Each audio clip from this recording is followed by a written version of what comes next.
কুত্তার বাচ্চা, তো সাহস কি করে হয় তুই আমার গায়ে ময়লা পানি মারছিস? আপু, আমি আপনাকে দেখতে পাইনি, আপনি হঠাৎ নিচে চলে আসছেন। তুই আমার গায়ে ইচ্ছে করে ফেলছিস, এর জন্য তোকে শাস্তি পেতে হবে। আমি তো বলছি আপনার গায়ে ইচ্ছে করে পানি মারি নাই। ঠিক আছে, আপনি যে শাস্তি দিবেন আমি মাথা পেতে নিব, তারপরেও আমার মরা বাবা মাকে গালি দিয়েন না। তুই এখনই আমার জামা পরিষ্কার করে দিবি এবং আগে 50 বার কান ধরে উঠবি আর বসবি। ঠিক আছে আপু, আপনি যা বলবেন আমি তাই করছি। কি আর করার, আপুর কথা মতো কান ধরে উঠতে বসতে লাগলাম। আপু রুমে গিয়ে জামা চেঞ্জ করে ময়লা জামা আমার সামনে দিয়ে রুমে চলে গেল। কান ধরা শেষ করে আপুর জামাগুলো নিয়ে ওয়াশরুমে চলে গেলাম। জামা পরিষ্কার করে ছাদের উপরে দিয়ে নিজের রুমে আসলাম। ওয়াশরুমে ঢুকে ফ্রেশ হয়ে কলেজে যাওয়ার জন্য রেডি হতে লাগলাম। রেডি হতে হতে আপনাদের পরিচয়টা দিয়ে দেই। আমি রাসেল। দুনিয়ায় আপন বলতে কেউ নেই। মা আমাকে জন্ম দেওয়ার 5 মাস পর অসুস্থ হয়ে মারা যায়। এরপর বাবা আমাকে লালন পালন করে। কোনো রকম এসএসসি পাস করার পর আব্বু রোড দুর্ঘটনায় মারা যায়। আব্বু রিক্সা চালিয়ে আমার পড়ালেখার খরচ চালিয়েছে। বাবা মারা যাওয়ার 1 মাস পর ঢাকায় চলে আসি। রাস্তা দিয়ে হাঁটতে আসি, কোথায় যাব, কি করব, কিছুই মাথায় আসছে না। এই ঢাকা শহরে আমার কেউ নেই, তাই যাওয়ার মতো স্থান নেই। এসব ভেবে হাঁটতে হাঁটতেছি, হঠাৎ একটা গাড়ি এসে আমাকে ধাক্কা মারে। আমি রাস্তার একপাশে গিয়ে পড়ি। এরপর আর কিছু মনে নেই। যখন চোখ খুলি তখন দেখি আমি একটা হাসপাতালের কেবিনে শুয়ে আছি। আমার পাশে একজন বাবার বয়সী লোক বসে আছে। আমাকে চোখ খুলতে দেখে উনি বলল, যাক, অবশেষে তোমার জ্ঞান ফিরেছে। আজ একদিন পর তোমার জ্ঞান ফিরে এসেছে। আমার কি হয়েছে? আমি হাসপাতালে কেন? ওই দিন রাতে তুমি রাস্তা দিয়ে হাঁটতে হাঁটতে মাঝখানে চলে আসো।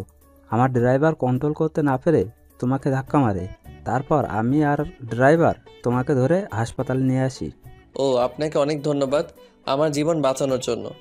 আচ্ছা, আমাকে বলো তো, তুমি রাস্তার মাঝখানে চলে আসলে কেন? আসলে দুনিয়ায় আপন বলতে আমার কেউ নেই। আম্মু জন্ম দেওয়ার 5 মাস পর অসুস্থ হয়ে মারা যায়। এরপর বাবা ছিল। 1 মাস আগে বাবা সড়ক দুর্ঘটনায় মারা যায়।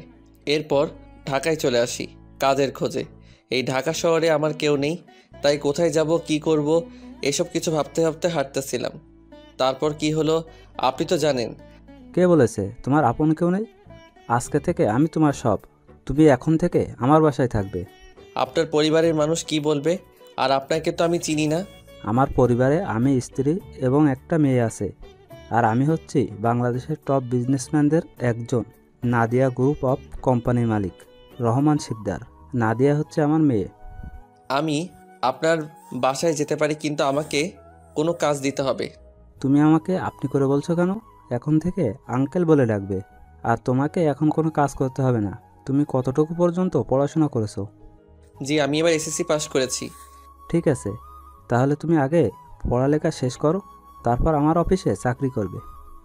আপনি অনেক ভালো মনের মানুষ আঙ্কেল। দুনিয়ায় আপনার মতো মানুষ থাকলে মেধাবী ছেলেগুলো রাস্তায় থাকতে হতো না। আচ্ছা ঠিক আছে, তুমি এখন রেস্ট নাও। আমি ড্রাইভারকে ফোন দিয়ে বলেছি, সে খাবার নিয়ে আসবে। খাবার খেয়ে ওষুধগুলো খেয়ে নিবে। আমি ডাক্তারের কাছে যাচ্ছি। এই কথা বলে আঙ্কেল কেবিন থেকে বেরিয়ে গেল। আজ 2 দিন পর আমাকে আঙ্কেলের বাসায় নিয়ে আসছে। আমাকে আন্টির সাথে পরিচয় করিয়ে দিল। আন্টির কথা শুনে বুঝতে পারলাম উনি আঙ্কেলের মতো অনেক ভালো মানুষ। বিকালে ওনার মেয়ে কলেজ থেকে আসার পর আমাকে তার সাথে পরিচয় করিয়ে দিছে। নাদিয়া আপুর কথা শুনে বুঝতে পারলাম উনিও অনেক ভালো মানুষ। আমাকে কত সহজে আপন করে নিছে। সুন্দরভাবে চলছিল আমার জীবন। আমাকে নাদিয়া আপুর কলেজে ভর্তি করিয়ে দিছে। নাদিয়া আপু প্রতিদিন ওনার সাথে করে কলেজে নিয়ে যায়, আবার নিয়ে আসে। নাদিয়া আপু এবার ইন্টার ফাইনাল ইয়ারে পড়ে, আর আমি প্রথম ইয়ারে। বয়সে আমার চেয়ে 2 বছরের বড় হবে। এইভাবে দেখতে দেখতে একটা বছর কেটে গেল। কিন্তু হঠাৎ নাদিয়া আপুর ব্যবহার অন্যরকম হয়ে গেছে। আজ 1 মাস থেকে, আগে তো ভালো ছিল, কিন্তু হঠাৎ এত পরিবর্তন কেন? গতকাল রাতে অনেক বৃষ্টি হয়েছে, তাই ছাদে পাতা পড়ে পানি জমে গেছে। 1 বালতির মতো পানি হবে। আমি পানিগুলো কুড়িয়ে নিচে ফেলে দিলাম। হঠাৎ নিচের দিকে তাকিয়ে দেখি নাদিয়া আপু চোখ মুখ লাল করে দাঁড়িয়ে আছে। এরপর দ্রুত নিচে নেমে আসলাম। তারপর কি হলো আপনারা তো জানেন। আপনাদের সাথে কথা বলতে বলতে রেডি হয়ে নিচে চলে আসলাম। নিচে এসে দেখি আপু নাই, তাই আমি খালাকে জিজ্ঞেস করলাম, খালা, নাদিয়া আপু কোথায়? উনি কি নাস্তা করবে না? নাদিয়া ম্যাম তো নাস্তা করে গাড়ি নিয়ে কলেজে চলে গেছে। ও আচ্ছা, ঠিক আছে, তাহলে তুমি আমাকে নাস্তা দাও। আজকে আমার পাঠক পাঠিকা ভাই বোনদের সাথে কথা বলতে বলতে দেরি হয়ে গেছে। পাঠক পাঠিকা এরা আবার কারা? আরে খালা, যারা আমার গল্প নিয়মিত পড়ে তাদের বলছি। আমি এত কিছু বুঝি না, পড়ালেখা করি নাই, তাহলে বুঝবো কেমনে? তুমি বরং নাস্তা করে তাড়াতাড়ি কলেজে যাও। আমি আর কোনো কথা না বলে নাস্তা করে ব্যাগটা নিয়ে বাসার বাহিরে চলে আসলাম। তারপর একটা রিক্সা নিয়ে কলেজে যেতে লাগলাম। এবার আপনারা হয়তো বলবেন, আপনার আঙ্কেল আন্টি কোথায়? আসলে আঙ্কেল আন্টি গ্রামে আঙ্কেলের বাসায় গেছে। আজকে প্রায় 15 দিন হয়েছে, কবে আসবে সেটা এখনও বলে নাই। এই 15 দিন নাদিয়া আপু আমাকে গাড়ি করে কলেজে নিয়ে যায়নি। 15 দিন আগে শুধু গাড়িতে করে কলেজে নিয়ে যেত, কিন্তু আসার সময় নিয়ে আসতো না। আমি সেটা আঙ্কেল আন্টিকে বলি নাই, তাহলে আপুকে বকাঝকা করবে। আপু আমার সাথে খারাপ ব্যবহার করেছে ঠিকই, কিন্তু কখনো গায়ে হাত তোলে নাই। আজকে আমার দোষের কারণে থাপ্পড় মেরেছে। আমার দরকার ছিল নিচে তাকিয়ে পানিগুলো ফেলার, তাহলে আর আপুর গায়ে পড়তো না। কথা বলতে বলতে কলেজে চলে আসলাম। পকেটে হাত দিয়ে দেখি মানিব্যাগ আনতে ভুলে গেছি। সব পকেটে হাত দেখি 30 টাকার মতো আছে। রিক্সা ভাড়া মিটিয়ে কলেজের গেট দিয়ে ভিতরে ঢুকলাম। তারপর ক্লাসের সামনে চলে গেলাম। দেখি স্যার পড়া শুরু করে দিছে। স্যার, ভিতরে আসতে পারি? আরে রাসেল, তুমি আজকে এত দেরি কেন কলেজে আসতে? আসলে স্যার, বাসায় একটু কাজ ছিল, সেগুলো শেষ করে আসতে দেরি হয়ে গেছে। ঠিক আছে, এখন গিয়ে সিটে বসো। Okay sir. আমি আর কোনো কথা না বলে রাফির পাশে গিয়ে বসলাম। রাফি বলল, কি রে, তোর গাল লাল হয়ে আছে কেন? শালা, স্যার ধরতে পারে নাই, তুই শালা কিভাবে ধরলি? শোন, আমি তোর বেস্ট ফ্রেন্ড, তোর চেহারার দিক তাকালে আমি সব বুঝতে পারি।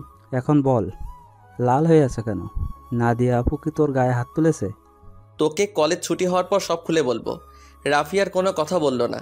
আসলে আমরা দুজন বেস্ট ফ্রেন্ড। আমি আমার সব কিছু ওর সাথে শেয়ার করি, আর রাফি তার সব কিছু আমার সাথে শেয়ার করে। রাফির বাবা আঙ্কেলের মতো একজন বিজনেসম্যান। সবগুলো ক্লাস শেষ করে দুই বন্ধু বাহিরে আসলাম। এবার বল, নাদিয়া আপু তোকে কেন মেরেছে?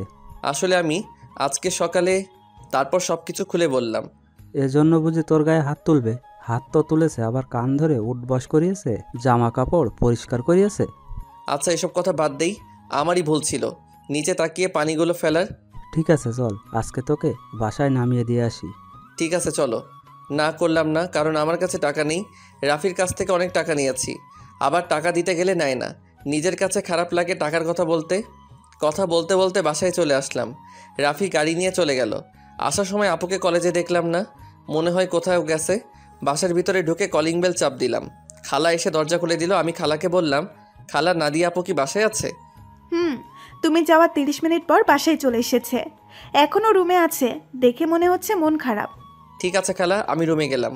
আমি ফ্রেশ হয়ে আসছি, তুমি টেবিলে খাবার দাও। ঠিক আছে, যাও। আমি রুমে এসে ব্যাগটা টেবিলের উপর রেখে ওয়াশরুমে চলে গেলাম। ফ্রেশ হয়ে একটা জামা গায়ে দিয়ে নিচে চলে আসলাম। দেখি নাদিয়া আপু আসে নাই, তাই আমি আপুর রুমের সামনে দাঁড়িয়ে বললাম, আপু দরজাটা খোলো। কেন, কি হয়েছে? খাবার খেতে আসো, সেই সকালে রুমে ঢুকে বসে আছো। কি হয়েছে তোমার? আমার কিছু হয়নি, তুই এখন যা, আমাকে একা থাকতে দে। আপু প্লিজ দরজাটা খোলো, তোমার সাথে আমার কিছু কথা আছে। নাদিয়া আপু আর কোনো কথা না বলে দরজা খুলে দিয়ে বিছানায় গিয়ে বসলো। আমাকে বলল, বল, কি কথা বলবি? আপু তুমি সকালে ওটা নিয়ে আমার উপর রেগে আছো। তোমার যদি শাস্তি দেওয়া কম হয় তাহলে তুমি আমাকে আরও শাস্তি দাও, আমি মাথা পেতে নিব। তারপরও তুমি না খেয়ে থেকো না। নাদিয়া আপু আর কোনো কথা না বলে বিছানা থেকে উঠে এসে আমাকে জড়িয়ে ধরলো। তখন আপু বলল, তুই আমাকে ক্ষমা করে দে রাসেল, আমি তোর উপর রাগ করে নেই। আমি একটা ছেলেকে ভালোবাসি, কিন্তু ছেলেটা অন্য একটা মেয়েকে ভালোবাসে, তাই ওর উপরে রাগ করে তোর সাথে খারাপ ব্যবহার করছি। তুই আমাকে মাফ করে দে। আজকে তোর গায়ে হাত তুলে নিজের কাছে অনেক খারাপ লাগছে, তাই ক্লাস না করেই বাসায় চলে আসি। নাদিয়া আপু কান্না করে কথাগুলো বলল। আপু আমি কিছু মনে করি নাই, আমি জানি তোমার হয়তো কিছু হয়েছে, তাই তুমি আমার সাথে এরকম করছো। তুমি একটা বার ওই ছেলেটাকে দেখিয়ে দিও, আমি ওকে আবার তোমার কাছে নিয়ে আসবো। না রে, ও আর আমাকে ভালোবাসে না, ও আমার সাথে প্রেমের অভিনয় করছে, আমি সেটা বুঝতে পারি নাই। মন খারাপ করো না, দেখবে আস্তে আস্তে সব ঠিক হয়ে যাবে। তুমি ফ্রেশ হয়ে আসো, দুজনে একসাথে খাবার খাবো। ঠিক আছে, তুই বস, আমি ফ্রেশ হয়ে আসছি। নাদিয়া আপু ফ্রেশ হতে চলে গেল। আমি বিছানায় বসে আপুর মোবাইল টিপতে লাগলাম। গ্যালারিতে ঢুকে দেখি একটা ছেলের অনেকগুলো ছবি। তার মানে এই ছেলের সাথে প্রেম করতো। ছেলেটা দেখতে অনেক সুন্দর, আমি ওই ছেলের কাছে কিছুই না। অবাক করার বিষয় হলো, ওই ছেলের সাথে আপুর একটা ছবিও দেখলাম না। আমি মোবাইলটা বিছানায় রেখে দিলাম। কিছুক্ষণ পর আপু ওয়াশরুম থেকে বেরিয়ে আসলো। আমি তার দিকে তাকিয়ে মাথা নিচু করে ফেললাম। আপু মনে হয় বিষয়টা বুঝতে পেরেছে, তাই আপু বলল, আসলে আমার মনে ছিল না তুই যে আমার রুমে, আমি ওয়াশরুমে ঢুকে জামা কাপড় গায়ে দিচ্ছি। ওয়াশরুমে যেতে হবে না, আমি নিচে যাচ্ছি, তুমি জামা কাপড় গায়ে দিয়ে আসো। এ কথা বলে আমি আপুর রুম থেকে বেরিয়ে নিচে চলে আসলাম। কিছুক্ষণ পর আপু জামা গায়ে দিয়ে নিচে চলে আসলো। একটা কথা আপনাদের বলে দেই, আমি নাদিয়াকে নিজের বড় আপুর মতো জানি। দুজনে একসাথে খাবার খেতে লাগলাম। খাবার খেয়ে যে যার রুমে চলে আসলাম। বিছানায় শুয়ে মোবাইলটা হাতে নিয়ে রাফিকে ফোন দিয়ে সব কিছু খুলে বললাম। তারপর আরও কিছুক্ষণ কথা বলে ঘুমিয়ে গেলাম। সকালে হঠাৎ কে যেন আমার গায়ে পানি মেরে ভিজিয়ে দিল। আমি এক লাফিয়ে উঠে গেলাম। সামনে তাকিয়ে দেখি নাদিয়া আপু হাতে বালতি নিয়ে দাঁড়িয়ে দাঁড়িয়ে হাসতে আসে। তার মানে এটা আপুর কাজ। তখন আমি আপুকে বললাম, আপু তুমি এটা কি করলে? আমার গায়ে পানি দিলে কেন? তোকে সেই সকাল থেকে ডাকছি, তোর ওঠার খবর নেই, তাই বাধ্য হয়ে তোর গায়ে পানি মারছি। তাই বলে তুমি পানি মারবে? দেখো পুরো শরীর ভিজে গেছে। ভালো হয়েছে, এখন কথা না বলে গোসল করে রেডি হয়ে নিচে আয়। ঠিক আছে, কিন্তু আজকে হঠাৎ আমাকে ডাকতে আসলে কেন? হঠাৎ কোথায়, 1 মাস তোকে ডাকি নাই। এর আগে তো প্রতিদিন সকালে তোকে ডেকে তুলছি। আর কি কারণে তোকে 1 মাস ডাকি নাই সেটা তুই ভালো করেই জানিস। ঠিক আছে তুমি যাও, আমি ফ্রেশ হয়ে আসছি। তাড়াতাড়ি আয়। বলে নাদিয়া আপু রুম থেকে বেরিয়ে গেল। আমি দাঁড়িয়ে না থেকে ওয়াশরুমে ঢুকে গোসল করে রেডি হয়ে কলেজের ব্যাগটা কাঁধে নিয়ে নিচে চলে আসলাম। কিছুক্ষণ পর আপুও আসলো। দুজনে একসাথে নাস্তা করে গাড়ি নিয়ে কথা বলতে বলতে কলেজে চলে আসলাম। আপু গাড়ি পার্কিং করে বলল, তোর ক্লাস শেষ হলে আমার জন্য অপেক্ষা করবি, দুজনে একসাথে বাসায় যাব। ওকে ঠিক আছে। আপু আর কোনো কথা না বলে তার ক্লাসে চলে গেল। হঠাৎ পিছন থেকে রাফি বলল, কিরে কেমন আছিস? এই তো ভালো আছি, তুই কেমন আছিস? আমিও ভালো আছি। আজকে তাহলে আপু তোকে কলেজে নিয়ে আসলো? আপু এখন আগের মতো হয়ে গেছে। এতদিন একটা ছেলের কারণে আমার সাথে খারাপ ব্যবহার করছে। ওই শালাকে যদি সামনে পাইতাম তাহলে অবস্থা খারাপ করে দিতাম। ওসব কথা বাদ দিয়ে এখন ক্লাসে চল। ঠিক আছে চল। আমি আর রাফি ক্লাসে চলে আসলাম। কিছুক্ষণ পর স্যার ক্লাসে আসলো। সবগুলো ক্লাস শেষ করে আমি আর রাফি বাহিরে চলে আসলাম। রাফি তাহলে তুই বাসায় যা, আমি আপুর জন্য অপেক্ষা করছি, দুজন একসাথে বাসায় যাব। ওকে ঠিক আছে। রাফি আমার থেকে বিদায় নিয়ে চলে গেল। আমি আপুর জন্য অপেক্ষা করতে লাগলাম। কিছুক্ষণ পর দেখি আপু তার বান্ধবীদের সাথে ক্লাস থেকে বেরিয়ে আসতেছে। আমাকে দেখে তার বান্ধবীদের বিদায় আমার সামনে আসলো। কিরে, কোন সময় তোর ক্লাস শেষ হয়েছে? এই তো 30 মিনিট আগে। ও, আমার একটা এক্সট্রা ক্লাস ছিল তাই আসতে দেরি হয়ে গেছে। কোনো সমস্যা নেই, তুমি গাড়ি নিয়ে আসো। তুই দাঁড়া, আমি গাড়ি নিয়ে আসছি। আপু গাড়ি নিয়ে আমার সামনে আসলো। তারপর আপুর সাথে সামনের সিটে বসলাম। দুজনে কথা বলতে বলতে বাসায় চলে আসলাম। আপু তার রুমে চলে গেল, আমি আমার রুমে চলে আসলাম। ফ্রেশ হয়ে নিচে এসে আপু আর আমি একসাথে খাবার খেয়ে রুমে চলে আসলাম। দেখতে দেখতে 1 মাস চলে গেল। এখন আপুর সাথে আগের থেকে অনেক ফ্রি হয়ে গেছি। এখন আপু আমার সব সময় খেয়াল রাখে। কলেজে কোনো মেয়ের সাথে কথা বলতে দেয় না, আমাকে শাসনের উপর রাখে। আপুর এসব আমার অনেক ভালো লাগে। আমি আপুকে কিছু বলি না। এখন ওই ছেলের কথা আপু একদম মাথা থেকে ঝেড়ে ফেলে দিছে। আমার সাথে সব সময় দুষ্টমি করে, বড় বোন হিসেবে ছোট ভাইয়ের সাথে করতে পারে। আমি আপুকে সবসময় নিজের বড় বোনের চোখে দেখি। আঙ্কেল আন্টি তারা বাসায় চলে এসেছে। আঙ্কেল এখন আগের মতো অফিস দেখাশোনা করে। আমাদের কলেজ আজকে 1 মাসের জন্য ছুটি দিয়েছে, কারণ কলেজে নতুন করে রং লাগাবে, তাই 1 মাস কলেজ বন্ধ থাকবে। রাতে সবাই একসাথে খাবার খাচ্ছি, তখন আঙ্কেল বলল, শুনেছি তোদের কলেজ নাকি 1 মাসের জন্য বন্ধ থাকবে। আব্বু কলেজে কিছু কাজ করবে তাই বন্ধ দিয়েছে। তাহলে তুই আর রাসেল তোর নানা বাড়ি থেকে কিছুদিনের জন্য ঘুরে আয়। সব সময় তো দুজনেই বাসায় থাকিস, কোথাও যাস না। আমি না হয় যাব, কিন্তু রাসেল কি আমার সাথে যাবে? রাসেল যাবে না কেন? আসলে আন্টি আমার বাসা থেকে বাইরে কোথাও ঘুরতে যেতে ভালো লাগে না। এটা তো আর অন্য কোথাও না, আমার শ্বশুর বাড়ি যেতে বলছি। রাসেল আমার সাথে না গেলে আমিও কোথাও যাব না। ঠিক আছে আপু, আমি তোমার সাথে যাব। এবার খুশি? অনেক খুশি। তাহলে কালকে সকালে তোরা দুজনে রওনা দে। এখন রুমে গিয়ে জামা কাপড় গুছিয়ে রাখিস। আর তোরা কি গাড়ি নিয়ে যাবি? না আব্বু, আমরা বাসে করে যাব। কেউ আর কোনো কথা না বলে খাবার খেতে লাগলো। আমি খাবার খেয়ে রুমে চলে আসলাম। রুমে এসে জামা কাপড় গুছিয়ে রাখলাম। তারপর বিছানায় শুয়ে মোবাইল টিপতে টিপতে ঘুমিয়ে পড়লাম। পরের দিন সকালে আপু এসে আমাকে ডেকে তুলল। আমাকে রেডি হতে বলে তার রুমে চলে গেল। আমি ওয়াশরুমে ঢুকে ফ্রেশ হয়ে রেডি হয়ে জামা কাপড়ের ব্যাগটা নিয়ে চলে আসলাম। নাস্তার টেবিলে দেখে আঙ্কেল আন্টি বসে আছে। আমি একটা চেয়ার টেনে বসলাম। হঠাৎ সিঁড়ির উপরে চোখ পড়তে আমি চমকে উঠলাম। আজকে আপুকে অনেক সুন্দর লাগছে। নীল রঙের একটা জামা গায়ে দিছে। আপুকে নীল রঙের জামাই অনেক সুন্দর লাগছে। আপু আমার সামনে এসে বলল, কিরে, তুই এভাবে হ্যাবলার মতো আমার দিকে তাকিয়ে আছিস কেন? এই আপু আমাকে হ্যাবলা বলবে না, আমি কিন্তু তোমার থেকে অনেক সুন্দর আছি। আর আজকে তোমাকে নীল রঙের জামাই অনেক সুন্দর লাগছে। বাবা, যেই না চেহারা আবার বলে আমার থেকে ওর চেহারা সুন্দর। যা, একটু তোমার রূপের প্রশংসা করলাম, এখন থেকে আর করব না। তোমাকে পুরো পেতনির মতো লাগছে। কি বললি? আমাকে পেতনির মতো লাগছে? প্রথমে প্রশংসা করলাম, কোনো দাম পেলাম না, তাই তোমাকে পেতনি বললাম। আজকে তোকে আমি মেরেই ফেলবো। তোরা কি শয়তানি করবি নাকি নাস্তা করে বেরিয়ে পড়বি? আব্বু তুমি দেখো না, রাসেল আমাকে পেতনি বলছে। ও তোর ছোট, তাই তোর সাথে দুষ্টামি করেছে। এখন কথা না বলে নাস্তা করে বেরিয়ে পড়। নাদিয়া আপু আমার দিকে তাকিয়ে একটা ভেঙচি মেরে একটা চেয়ার টেনে বসে পড়লো। সবাই নাস্তা করতে লাগলাম। নাস্তা খাওয়া শেষ করে আঙ্কেল আন্টির কাছে বলে বাসা থেকে বেরিয়ে আসলাম। তারপর গাড়িতে করে বাস কাউন্টারে চলে আসলাম। ড্রাইভার আমাদের বাস কাউন্টারে নামিয়ে দিয়ে চলে গেল। আসার সময় আঙ্কেল আমার পকেটে কিছু টাকা ঢুকিয়ে দিল। তাই বাস কাউন্টারে গিয়ে টিকিটের জন্য টাকা বের করতে গিয়ে দেখি 15 থেকে 20,000-এর মতো হবে। আমি 2টা টিকিট নিলাম। তারপর টিকিট নিয়ে দুজনে বাসে উঠলাম। দুজনের একসাথে সিট। বাস 20 মিনিট পর ছেড়ে দিল। এই দেখছেন আমি কেমন মানুষ। নাদিয়া আপুর নানার বাড়ির কথা বলতে ভুলে গেছি। আপুর নানার বাড়ি যশোরে। আমি কখনো যাইনি, কিন্তু আপুকে একবার যেতে দেখেছি, তাই আপু সব চিনে। শোন, নানার বাড়িতে গিয়ে কোনো মেয়ের সাথে কথা বলতে পারবি না, আর রিয়ার থেকে দূরে দূরে থাকবি।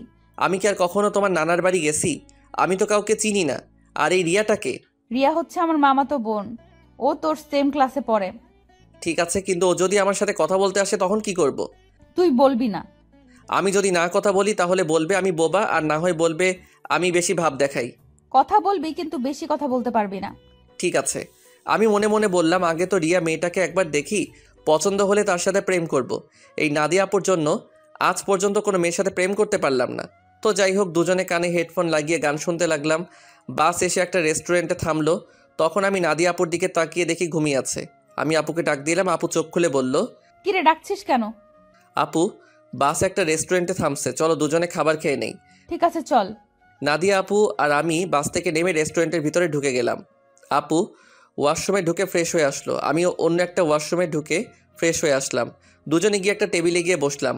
আপু ওনার মতো করে অর্ডার করলো, আমি আমার মতো করে অর্ডার করলাম। কিছুক্ষণ পর ওয়েটার খাবার নিয়ে আসলো। দুজনে খাবার খেতে লাগলাম। খাবার খেয়ে দুজনে আবার বাসের ভিতরে চলে আসলাম। আবার আগের মতো বসে পড়লাম। বাস কিছুক্ষণ পর ছেড়ে দিল। বাস চলছে আপন গতিতে। আমরা দুজন আবার হেডফোন লাগিয়ে গান শুনতে লাগলাম। দেখতে দেখতে আমরা এখন যশোরে চলে এসেছি। দুজনে বাস থেকে নেমে দেখি একটা গাড়ি আমাদের সামনে দাঁড়িয়ে আছে, আর গাড়ির সাথে একজন লোক দাঁড়িয়ে আছে। নাদিয়ার মামা বলে তাকে জড়িয়ে ধরলো। আসলে আমি কখনো আপুর মামাকে দেখি নাই। ওর মামা ঢাকায় মনে হয় সহজে যায়নি, তাই চিনতে পারলাম না। আমি আর আপু পিছনের সিটে বসলাম। তখন আপুর মামা বলল, তাহলে এ হচ্ছে রাসেল? মামা, ও হচ্ছে রাসেল। তুমি তো বাইরে ছিলে, তাই দেখো নাই। ও তার মানে নাদিয়ার মামা বাহিরে ছিল। তখন নাদিয়ার মামা বলল, কেমন আছো রাসেল? পড়ালেখা কেমন চলছে? জি মামা, আমি অনেক ভালো আছি, আর পড়াশোনা ভালোই চলছে। ও, তা কয়টা মেয়ের সাথে প্রেম করো? মামা আপনি এটা কি বলছেন? আরে সমস্যা নেই, আমাকে তোমার বন্ধু ভেবে বলতে পারো। প্রেম মনে হয় আমি কখনো করতে পারবো না। একটা পেতনির কারণে সবসময় আমাকে মেয়েদের থেকে দূরে সরিয়ে রাখে। ও মা, তাই? তা সে মানুষটাকে? আমি আপুর দিকে তাকিয়ে দেখি আমার দিকে চোখ লাল করে তাকিয়ে আছে। ভয়ে আমার গলা শুকিয়ে গেল, তাই কথা ঘুরিয়ে বললাম, আসলে আমার কলেজের এক ছেলে বন্ধু। সে বলেছে আমাদের দুজনের মধ্যে কেউ কখনো প্রেম করব না, কোনো মেয়ের সাথে বন্ধুত্ব করব না। এই কারণে আজ পর্যন্ত একটা প্রেম করতে পারলাম না। আমার কথা শুনে মামা হাসতে হাসতে শেষ। আপুর দিকে তাকিয়ে দেখে আবার মুচকি মুচকি হাসছে। যাক বাবা, এবার তাহলে বেঁচে গেছি। তা নাহলে খাচ্ছুনি আজকে আমার অবস্থা খারাপ করে ছাড়তো। কথা বলতে বলতে মামা একটা বাসার ভিতরে গাড়ি ঢুকিয়ে দিল। আমি আর আপু গাড়ি থেকে নামলাম। আপু দৌড়ে ভিতরে চলে গেল। আমি এক জায়গায় দাঁড়িয়ে আছি। মামা গাড়ি পার্কিং করে আমার সামনে এসে বলল, কি ব্যাপার রাসেল, তুমি এখানে দাঁড়িয়ে আছো কেন? ভেতরে যাও। আমি কেমন করে যাব? আমি তো কাউকে চিনি না। আপু তো আমাকে না নিয়ে দৌড় দিয়ে ভিতরে চলে গেল। ও, এ ব্যাপার। ঠিক আছে, তুমি আমার সাথে আসো। এটা হচ্ছে আমাদের বাড়ি। আপনাদের বাড়িটা অনেক সুন্দর। এই বাড়িটা আব্বু বানিয়েছে প্রায় 5 কোটি টাকা খরচ করে। বাহির থেকে যদি এত সুন্দর হয়, না জানি ভিতরে দেখতে কেমন। তুমি ভেতরে আসো, তারপর দেখো কেমন লাগে। দুজনে কথা বলতে বলতে ভিতরে গেলাম। ভিতরে ঢুকে আমি তো আরও অবাক হয়ে গেলাম। পুরো বাড়িটা রাজপ্রাসাদের মতো। বাইরে থেকে ভেতরে কেমন লাগছে? অনেক সুন্দর মামা। গ্রামের ভেতরে আমাদের বাড়িটা 1 নম্বরে আছে। এমন বাড়ি আর কোথাও নেই। হুম। ঠিক আছে, তুমি ওপরে গিয়ে হাতের ডান পাশের রুমে চলে যাও। যতদিন এই বাড়িতে থাকবে ততদিন ওই রুমেই থাকবে। ওকে ঠিক আছে মামা। এই বলে আমি সিঁড়ি বেয়ে উপরে উঠলাম। তারপর হাতের ডান পাশের রুমে ঢুকে গেলাম। ভিতরে ঢুকে দেখি রুমটা অনেক সুন্দর। আমি কাঁধের ব্যাগটা বিছানায় রেখে জামা কাপড় বের করে ওয়াশরুমে ঢুকে গেলাম। গোসল করে একটা জামা গায়ে দিয়ে রুম থেকে বেরিয়ে আসতেই কারোর সাথে ধাক্কা খেয়ে নিচে পড়ে গেলাম। নিচে তাকিয়ে দেখি একটা মেয়ের গায়ের উপরে পড়ে আছি। মেয়েটা দেখতে খুবই সুন্দর, যে কোনো ছেলে দেখলে প্রেমে পড়ে যাবে। তো যাই হোক, আমি তাড়াতাড়ি মেয়েটার উপর থেকে উঠে গেলাম, হাত বাড়িয়ে মেয়েটাকে দাঁড় করালাম। তখন আমি বললাম, সরি, বিশ্বাস করুন আমি আপনাকে দেখতে পাইনি। সমস্যা নেই, কিন্তু আপনাকে তো ঠিক চিনতে পারলাম না। আপনি কে, আর আমাদের বাড়িতে কি করেন? আমি রাসেল, নাদিয়া আপুর সাথে এসেছি। আমি নাদিয়া আপুদের বাসায় থাকি। ও, তার মানে আপনি রাসেল। ফুপা ফুপির কাছে আপনার কথা শুনেছি। আমি রিয়া, নাদিয়া আপুর মামাতো বোন। ও, তার মানে আপু আসার সময় আপনার কথা বলছে? নাদিয়া আপু আপনাকে আমার ব্যাপারে কি বলেছে? তেমন কিছু না, বলছে আপনি নাকি আমার সেম ইয়ারে পড়েন। বাকিটা বললাম না, শুনলে রিয়া কষ্ট পাবে, তাই ওই কথা বললাম না। তখন রিয়া বলল, ও, তার মানে আপনি আমার সেম ইয়ারে পড়েন। তাহলে আমরা আপনি করে বলছি কেন? আমরা তো নাম এবং তুই করে বলতে পারি।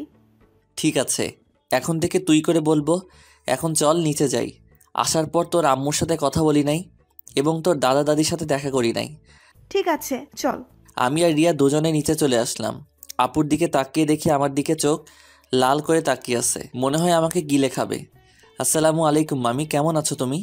আমি ভালো আছি, তুমি কেমন আছো? আমাদের বাসায় তো কখনো আসো নাই, তোমাকে অনেকবার বলেছি আসার জন্য। আমি ভালো আছি মামি। আসলে মামি আমার বাসা থেকে কোথাও যেতে ভালো লাগে না, আপু আমাকে নিয়ে এসেছে। নাদিয়া যদি না বলতো তাহলে বুঝি আসতে না? আসলে তেমন কিছু না মামি। আচ্ছা, এসব কথা বাদ দাও তো। এখন বলো, নানা নানি কোথায়? তাদের তো দেখছি না। আসলে আব্বু আম্মুকে নিয়ে তার ভাইয়ের বাসায় বেড়াতে গেছে। বুড়ো বয়সে ঘুরতে গেছে তারা? বুড়ো হলে বুঝি যেতে পারে না? আমি সেটা বলি নাই, মানে তাদের ভালোবাসা বুড়ো বয়সে এখনো আছে। এত কথা না বলে খাবার খা। খাবার খেয়ে তুই আমার রুমে আসবি, তোর সাথে আমার কথা আছে। ঠিক আছে আপু, আর কোনো কথা না। খাবার খেয়ে নিজের রুমে চলে আসলাম। কিছুক্ষণ রেস্ট নিয়ে আপু রুমের সামনে গিয়ে বললাম, আপু ভিতরে আসবো? আয়, বস। আমি ভিতরে ঢুকে দেখি আপুর চোখ দিয়ে পানি পড়ছে। তখন আমি আপুকে বললাম, আপু তোমার কি হয়েছে? তোমার চোখ দেখে বোঝা যাচ্ছে তুমি মনে হয় কান্না করেছো। তোকে আসার সময় কি বলছি তোর মনে নেই? তুই রিয়ার সাথে কথা বলছিস কেন? বারে, কথা বলে সমস্যা কোথায়? তোমাকে বলছি না আমি বেশি কথা বলবো না। ঠিক আছে, তুই এখন আমার রুম থেকে কোথাও যাবি না, আমার রুমে বসে থাকবি। আপু, পুরোটা রাস্তায় জার্নি করে আসছি, তাই ভাবছি একটা ঘুম দিমো। তাহলে আমার রুমে ঘুমিয়ে পড়, তোর রুমে যাওয়া লাগবে না। যদি বাড়ির মানুষ অন্য কিছু ভাবে তখন কি হবে? এই বাসার সবাই জানে আমি তোর থেকে বড়, তাহলে অন্য কিছু ভাববে না। কথা না বলে ঘুমিয়ে পড়। আমি আর কোনো কথা না বলে আপুর বিছানায় ঘুমিয়ে পড়লাম। এবার আপনাদের কিছু কথা বলি। আসলে নানা নানি এবং মামি অনেকবার ঢাকায় গেছে, তাই ওদের চিনি। কিন্তু রিয়া কখনো ঢাকায় যায়নি, আর কেন যায় না সেটা আমি বলতে পারবো না। আমার ঘুম আসার পর আপু আমার দিকে তাকিয়ে আছে আর মনে মনে বলে, রাসেল তুই কি আমার মুখের কথা বুঝতে পারিস না? আমি তোর এত খেয়াল কেন রাখি, তোকে কোনো মেয়ের সাথে কথা বলতে দেই না কেন? কারণ আমি তোকে অনেক ভালোবাসি।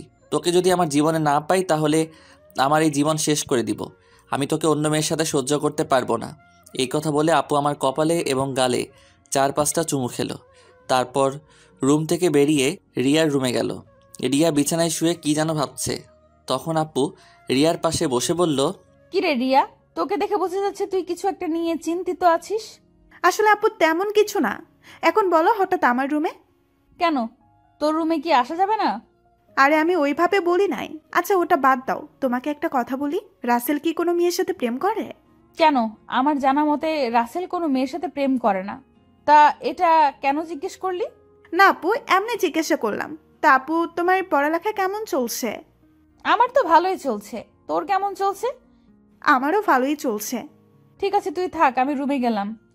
এই কথা বলে আপু নিজের রুমে চলে আসলো। আর এদিকে রিয়া ভাবছে, তাহলে আমার লাইন ক্লিয়ার। আমি রাসেলকে আমার করে নিব। আমি ওকে প্রথম দেখায় ভালোবেসে ফেলেছি। আমাকে যে করেই হোক রাসেলের মন জয় করতে হবে। কিন্তু আমি ওর মন জয় করব কেমন করে? তখন রিয়া ভাবতে লাগলো। হঠাৎ তার মাথায় একটা বুদ্ধি আসে, আমাকে তার সাথে প্রতিদিন কলেজে নিয়ে যাবে। তারপর আস্তে আস্তে রাসেলকে রিয়ার প্রতি দুর্বল করবে। বিকালে ঘুম থেকে উঠে দেখি আপু আমার পাশে শুয়ে আছে, যেন একটা পিচ্চি মেয়ে আমার পাশে শুয়ে আছে। আমি আপুর দিকে তাকিয়ে বিছানা থেকে নামতেই আপুর ঘুমটা ভেঙে গেল। কি ব্যাপার আপু, তুমি উঠলে কেন? ঘুম ভেঙে গেছে তাই উঠে গেলাম। তুই ফ্রেশ হয়ে আয়, দুজনে মিলে গ্রামটা ঘুরে দেখবো। ঠিক আছে। আমি রুমে গিয়ে ফ্রেশ হয়ে আসছি। এই বলে আপুর রুম থেকে বেরিয়ে নিজের রুমে চলে আসলাম। ওয়াশরুমে ঢুকে ফ্রেশ হয়ে একটা জামা গায়ে দিয়ে নিচে নেমে আসলাম। নিচে এসে দেখি রিয়া সোফায় বসে টিভি দেখছে। আমাকে দেখে সামনে এসে বলল, কি রে, তুই কি কোথাও যাবি? আপু, আর আমি তোদের গ্রামটা ঘুরে দেখব। আপু ফ্রেশ হয়ে আসছে। ঠিক আছে, তোরা আমার জন্য কিছুক্ষণ অপেক্ষা কর, আমিও তোদের সাথে যাব। এই বলে রিয়া দৌড় দিয়ে তার রুমে চলে গেল। কিছুক্ষণ পর আপু বেরিয়ে আসলো। আপুকে দেখতে অনেক সুন্দর লাগছে। আপু আমার সামনে এসে বলল, রাসেল আমি রেডি, এবার চল। একটু দাঁড়াও। রিয়া বলেছে সেও আমাদের সাথে যাবে, আমাদের অপেক্ষা করতে বলছে। আপু রিয়ার কথা শুনে মুখটা বেজার করে ফেললো। আমি বুঝতে পেরেছি, কিন্তু আমি তো আর রিয়াকে মানা করতে পারবো না। কিছুক্ষণ পর রিয়াও বেরিয়ে আসলো। রিয়াকেও অনেক সুন্দর লাগছে, হালকা মেকআপ করছে, তাতেই অনেক সুন্দর লাগছে রিয়াকে। তারপর আমরা তিনজন বাসা থেকে বেরিয়ে গ্রামের ভিতর দিয়ে হাঁটতে লাগলাম। গ্রামের দৃশ্য দেখতে অনেক সুন্দর, মন চায় সারাটা দিন সবুজ শ্যামলে গ্রামটা ঘুরে দেখতে। কি সুন্দর বাতাস বয়ে যাচ্ছে, বাতাসে আপু এবং রিয়ার চুল উঠছে। তাদের দিকে তাকিয়ে দেখে ওরা দুজন আমার দিকে তাকিয়ে আছে। আমি তো কিছুই বুঝতে পারলাম না। ঘুরতে ঘুরতে রাত 8টা বেজে গেল। আসলে আমরা রিয়াদের বাজারে আসছি, এখানে ফুচকা আইসক্রিম খেয়েছি। আপু বেশি খাইনি, চেহারাটা কেমন করে যেন রেখেছে, মনে হয় রিয়াকে সাথে করে আনার জন্য মন খারাপ করে ফেলছে। তো যাই হোক, তিনজনে হাঁটতে হাঁটতে বাসায় চলে আসলাম, যে যার রুমে চলে আসলাম। আমি ওয়াশরুমে ঢুকে ফ্রেশ হয়ে নিচে চলে আসলাম, সবার সাথে খাবার খেতে লাগলাম। আপু খাবার খাচ্ছে না, হঠাৎ হাত ধুয়ে রুমে চলে গেল। আমি হালকা কয়টা খাবার খেয়ে আপুর রুমে চলে আসলাম। রুমে এসে দেখে আপু বিছানায় শুয়ে আছে। আমি আপুর সামনে গিয়ে বললাম, আপু আমি রিয়াকে আমাদের সাথে যেতে বলি নাই, সে নিজে এসেছে আমাদের সাথে। আপু কোনো কথা বলছে না, আবার অন্যদিকে মুখ ঘুরিয়ে নিল। এবার আমি আপুকে আমার দিকে ঘুরিয়ে বললাম, আপু তুমি কি আমার উপর রেগে আছো? প্লিজ, তুমি এভাবে মন খারাপ করে থাকলে আমার কাছে একটু ভালো লাগে না। হঠাৎ আপু আমার সাথে এমন কিছু করবে সেটা আমি কখনো ভাবতে পারিনি। আপু আমাকে জড়িয়ে ধরে ঠোঁটের সাথে ঠোঁট লাগিয়ে পাগলের মতো কিস করতে লাগলো। আমি ছাড়ার চেষ্টা করছি, কিন্তু আপু আমাকে শক্ত করে ধরে আছে। প্রায় 5 মিনিট পর ছেড়ে দিয়ে কান্না করতে করতে বলল, তুই কি কিছু বুঝিস না আমি কেন তোকে অন্য মেয়ের সাথে কথা বলতে দিই না? তোকে সব সময় চোখে চোখে রাখি, তোর এত কেয়ার করি কারণ আমি তোকে ভালোবাসি। আমি তোকে অন্য মেয়ের সাথে কথা বলতে দেখলে সহ্য করতে পারি না। আমি তোকে অনেক ভালোবাসি রাসেল। আমি তো আপুর কথা শুনে অবাক হয়ে গেলাম। আপু এটা কি বলছে? তখন আমি আপুকে বললাম, আপু তোমার মাথা কি ঠিক আছে? তুমি এটা কি বলছো? আমি তোমাকে বড় বোনের মতো সম্মান করি। আমি মনে করছি তুমি আমাকে ছোট ভাই হিসেবে এত কেয়ার এবং খেয়াল রাখো। না, আমি তোকে ভালোবাসি বলে এত কেয়ার এবং খেয়াল রাখি। প্লিজ রাসেল, তুই আমাকে ফিরিয়ে দিস না। আপু এটা কখনো সম্ভব নয়। তুমি আমার 2 বছরের বড়। এটা পরিবারের এবং আঙ্কেল আন্টি কখনো মেনে নিবে না। সমাজের মানুষ নানান ধরনের কথা বলবে। আমি পারবো না তোমাকে ভালোবাসতে। তুই যদি আমাকে ভালো না বাসিস তাহলে আমি নিজেকে শেষ করে দিব। আমি তোকে ছাড়া বড় অসহায়, আমি তোকে ছাড়া থাকতে পারবো না। এই তোমাদের মতো মেয়েদের বাংলা সিনেমার মতো একটা ডায়লগ আছে, কাউকে নিজের করে না পেলে আত্মহত্যা করবে, হাত কেটে ফেলবে, ছাদ থেকে লাফ দিবে, এমনকি বিষ খাবে। এগুলো ছাড়া আর কি তোমরা কিছু করতে পারো না? যাকে ভালোবাসি তাকে যদি নিজের করে না পাই, তাই মেয়েরা এসব করতে বাধ্য হয়। আমি তোকে সত্যিই অনেক ভালোবাসি। আপু আমি তোমাকে বোনের মতো জানি, আমি তোমাকে কখনো ভালোবাসতে পারবো না। তুমি এসব বিষয়ে আমার সাথে কথা বললে আমি তোমাদের সবাইকে ছেড়ে চলে যাব। না না, তুই কোথাও যাস না। তোকে না দেখলে আমি থাকতে পারবো না। ঠিক আছে, আমি আর কখনো তোকে ভালোবাসার কথা বলবো না। কথাটা যেন মনে থাকে, আগে যেভাবে চলতে এখনও সেভাবে চলবে। আমি এখন রুমে গেলাম। এই বলে নিজের রুমে চলে আসলাম। রুমে এসে বিছানায় শুয়ে আপুর কথাগুলো ভাবতে লাগলাম। আপু এটা কেমন করে বলল?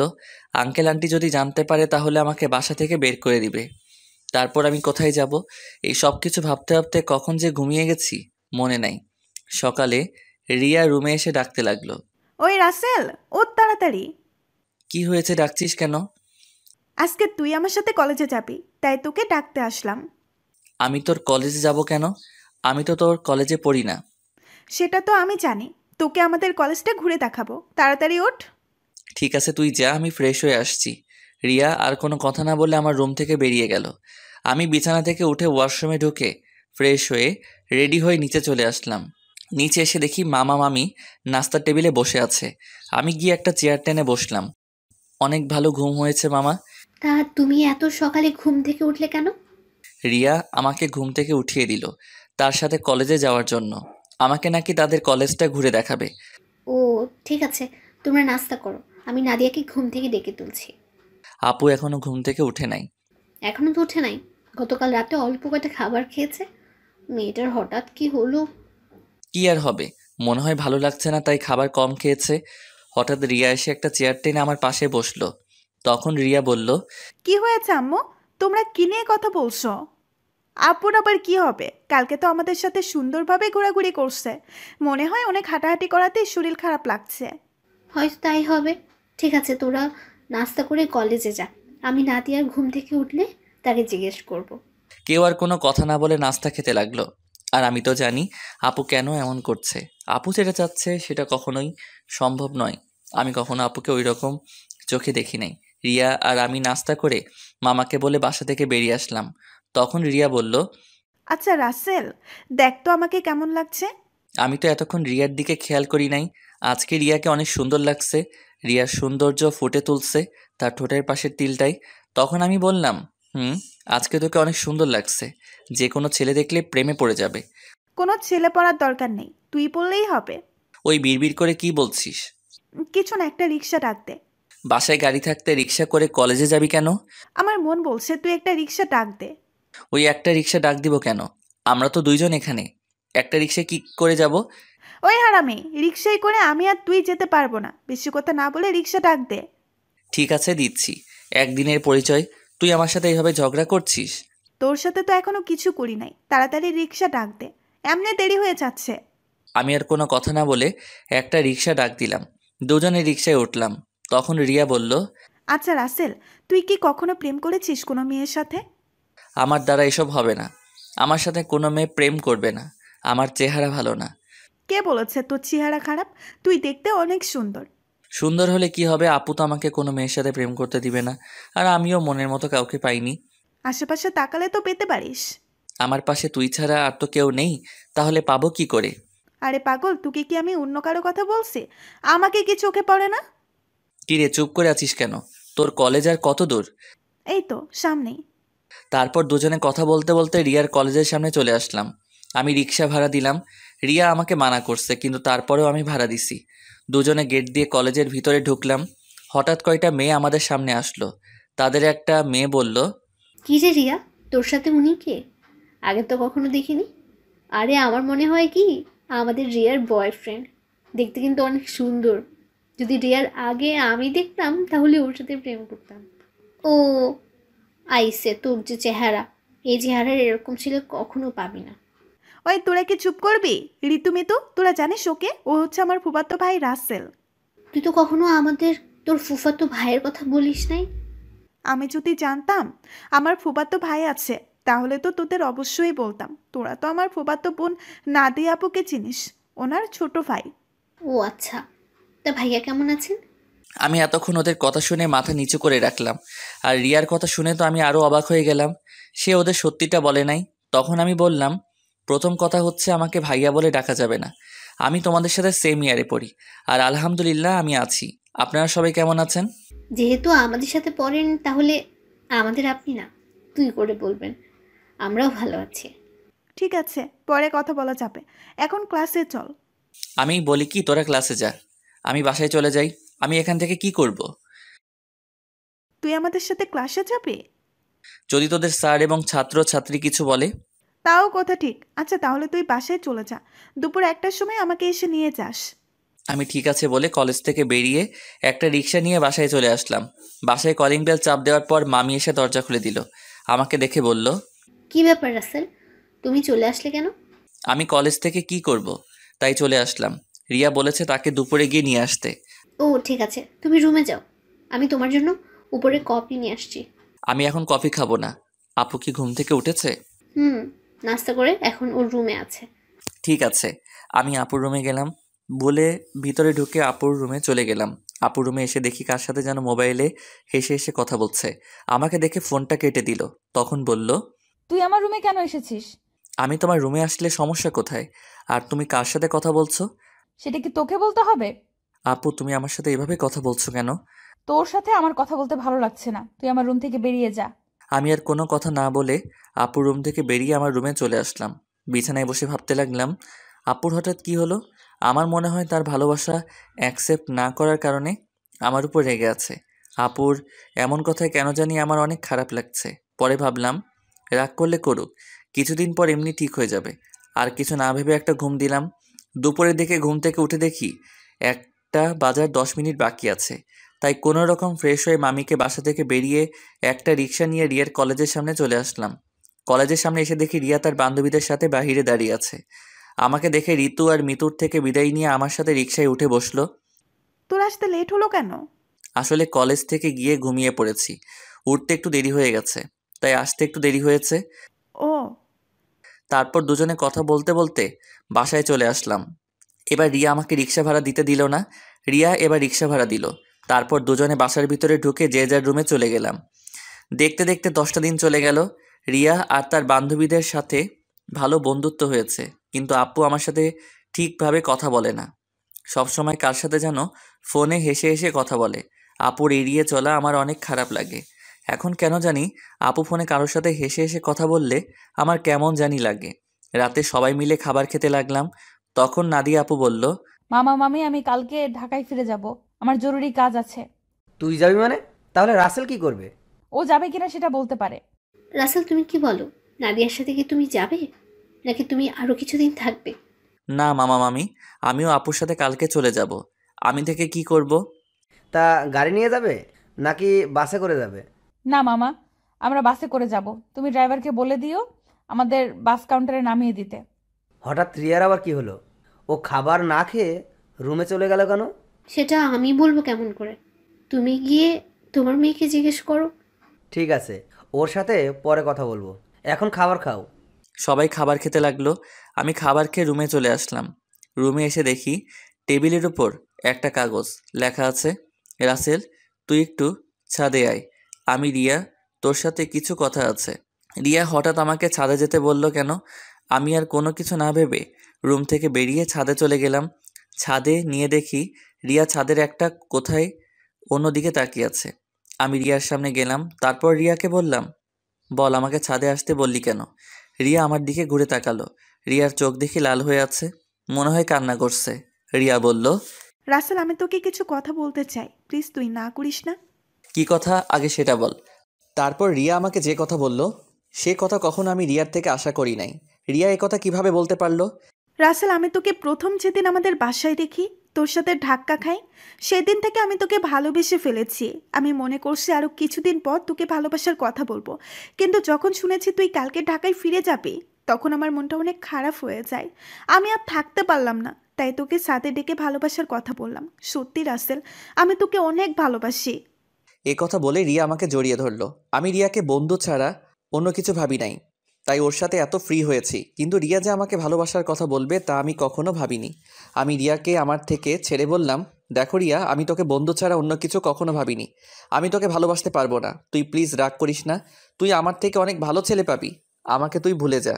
রিয়া আমার কথা শুনে জোরে জোরে কান্না করে দিল। তারপর রিয়া বলল, তুই কেন আমাকে ভালোবাসতে পারবি না? আমি কি দেখতে খারাপ? কেন ভালোবাসতে পারবো না সেটা আমি বলতে পারবো না, আর তুই দেখতে অনেক সুন্দর। ঠিক আছে, জোর করে তো আর কারো ভালোবাসা পাওয়া যায় না, কিন্তু আমি তোকে কখনো ভুলতে পারবো না। তোকে আমি অনেক ভালোবেসে ফেলেছি। প্লিজ তুই পাগলামি করিস না, দেখবি তুই আমার থেকে ভালো ছেলে পাবি। ঠিক আছে, আমি রুমে গেলাম। এ কথা বলে রিয়া ছাদ থেকে নেমে গেল। এই কারণে মেয়েদের সাথে বন্ধুত্ব করি না। আমি আর কিছু না ভেবে ছাদ থেকে নেমে নিজের রুমে চলে গেলাম, বিছানায় শুয়ে পড়লাম। পরের দিন সবার থেকে বিদায় নিয়ে আমি আর আপু বেরিয়ে আসলাম। রিয়া আর আমার সামনে আসে নাই। ড্রাইভার আমাদের বাস কাউন্টারে নামিয়ে দিয়ে চলে গেল। আসার সময় আপু একটা কথাও বলে নাই আমার সাথে। আপুর এত পরিবর্তনে আমার অনেক খারাপই লাগছে। আপুর দুষ্টুমিগুলো কেয়ার করা সব কিছুই মিস করছি। আগে ঢাকায় ফিরে যাই, তারপর আপুর সাথে কথা বলবো। টিকিট কেটে দুজনে বাসে উঠলাম। দুজনে সিট একসাথে পড়েছে। আপু জানালার পাশে গিয়ে বসলো। দেখতে দেখতে আমরা ঢাকায় এসে পৌঁছে গেলাম। ড্রাইভার আঙ্কেল আমাদের নেওয়ার জন্য গাড়ি নিয়ে অপেক্ষা করছে। আমি আসার সময় ড্রাইভার আঙ্কেলকে ফোন দিয়ে আসতে বলেছি। দুজনে বাস থেকে নেমে গাড়িতে গিয়ে বসলাম। আমি ড্রাইভার আঙ্কেলের সাথে সামনের সিটে বসলাম, আপু পিছনের সিটে গিয়ে বসলো। আপুর দিকে তাকিয়ে দেখি কার সাথে যেন মোবাইলে চ্যাটিং করছে। আমি আপুর থেকে চোখ সরিয়ে নিলাম। কিছুক্ষণ পর বাসায় চলে আসলাম। আপু গাড়ি থেকে নেমে ভিতরে চলে গেল। আমি জামা কাপড়ের ব্যাগ নিয়ে ভিতরে গেলাম। আন্টি বলল, কি ব্যাপার রাসেল, তোমরা এত তাড়াতাড়ি বাসে আসলে যে? আরও কিছুদিন থাকতে। আন্টি আপুর নাকি কাজ আছে, তাই চলে আসলাম। আর 10 দিন তো থেকে আসলাম। ঠিক আছে, তুমি রুমে গিয়ে ফ্রেশ হয়ে আসো, আমি টেবিলে খাবার দিচ্ছি। ঠিক আছে আন্টি, এই বলে নিজের রুমে চলে আসলাম। রুমে এসে ওয়াশরুমে ফ্রেশ হয়ে নিচে চলে আসলাম। একটা চেয়ার টেনে বসলাম। আপুকে দেখলাম না টেবিলে। তখন আমি আন্টিকে বললাম, আন্টি আপু কোথায়? আপু খাবার খাবে না? ও তো খাবার খেয়ে রুমে চলে গেছে, তুমি খেয়ে নাও। ও, আমি আর কোনো কথা না বলে খাবার খেয়ে রুমে চলে আসলাম। দেখতে দেখতে আরও 10টা দিন চলে গেল। আপুর সাথে কথা বলতে গেলে আমার সাথে কথা বলে না। এই 10টা দিন অনেক কষ্টেই কেটেছে। রিয়াদের বাসায় তেমন কষ্ট পাইনি, কারণ রিয়ার সাথে দুষ্টুমি করতে করতে দিন পার হয়ে গেছে। কিন্তু এখানে তো আপুই আমার সাথে সবসময় দুষ্টুমি করতো। আমি এখন বুঝতে পেরেছি, আপুর সাথে কথা না বলতে পারলে আমি অচল। আপুর আগের দুষ্টুমিগুলো খুব মিস করছি। আমার মনে হয় আমিও আপুকে ভালোবেসে ফেলেছি। কিন্তু আন্টি আঙ্কেল কি আমাদের মেনে নেবেন? সমাজের মানুষ কি বলবে? আপুকে দেখে এখন সবসময় হাসি খুশিই থাকে। কার সাথে যেন মোবাইলে সারাদিন কথা বলে। আপু কি তাহলে অন্য কাউকে ভালোবাসে? না, আমার মনের কথা আপুকে খুলে বলতেই হবে। রাতে রাফিকে ফোন দিয়ে বললাম কলেজের সামনে দেখা করতে। রাফিকে বলে দেখি সে কি বলে। আমি একটা জামা গায়ে দিয়ে বাসা থেকে বেরিয়ে একটা রিক্সা নিয়ে কলেজের সামনে চলে গেলাম। কিছুক্ষণ পর দেখি রাফি বাইক নিয়ে আমার সামনে আসছে। রাফি বাইক সাইড করে আমার সামনে এসে বলল, কিরে, হঠাৎ জরুরি দেখা করতে বললি কেন? আসলে তোর সাথে একটা কথা আমি শেয়ার করি নাই, এখন না করে পারছি না। কি কথা বল। তাহলে শোন। তারপর রিয়াদের বাসা এবং আপুদের বাসা থেকে সব কিছু খুলে বললাম। এখন তুই বল আমি কি করব? আঙ্কেল আন্টি যদি জানতে পারে তাহলে তো আমাকে বাসা থেকে বের করে দিবে। তখন আমি কোথায় যাব? তোর এই বন্ধু থাকতে তোর কোনো সমস্যা নেই। তুই আপুকে তোর মনের কথা খুলে বল, পরেরটা পরে দেখা যাবে। আপুকে এখন আমাকে ভালোবাসবে? আমি তো তার মনে কষ্ট দিছি। হয়তো কিছুদিন তোর সাথে অভিমান করে থাকবে, তারপর এমনি অ্যাকসেপ্ট করে নিবে। আমার মনে হয় আপু অন্য কোনো ছেলেকে ভালোবাসে। সারাদিন দেখি কার সাথে যেন মোবাইলে হেসে হেসে কথা বলে। আগে তুই আপুকে মনের কথা খুলে বল, তারপর দেখ আপু কি বলে। যদি রাজি না হয় তারপরেও তুই আপুর পিছনে লেগে থাকবি। তোকে যদি সত্যি ভালোবাসে তাহলে দেখবি তোর সাথে বেশি দিন অভিমান করে থাকতে পারবে না। তুই আপুর সব অত্যাচার সহ্য করে নিবি। ঠিক আছে, আজকে আমি আপুকে মনের কথা খুলে বলবো। আমি আর থাকতে পারছি না। এই 10টা দিন আমি অনেক কষ্ট পেয়েছি। ওকে চল, তোকে বাসায় নামিয়ে দিই। ঠিক আছে চল। আমি রাফির বাইকে করে বাসায় চলে আসলাম। রাফি আমাকে নামিয়ে দিয়ে চলে গেল। বাসার ভিতরে ঢুকে দেখি একটা গাড়ি, কিন্তু গাড়িটা তো আঙ্কেলের না। তাহলে বাসায় কারা এসেছে? আমি দরজার সামনে দাঁড়িয়ে কলিং বেল চাপ দিলাম। খালা এসে দরজা খুলে দিল। আমি ভিতরে ঢুকে দেখি আপু শাড়ি পরে মেহমানদের সামনে বসে আছে। আবার একটা ছেলে দেখি তাদের সাথে আছে। আঙ্কেল দেখি বাসায়। সবাইকে অনেক খুশি খুশি লাগছে।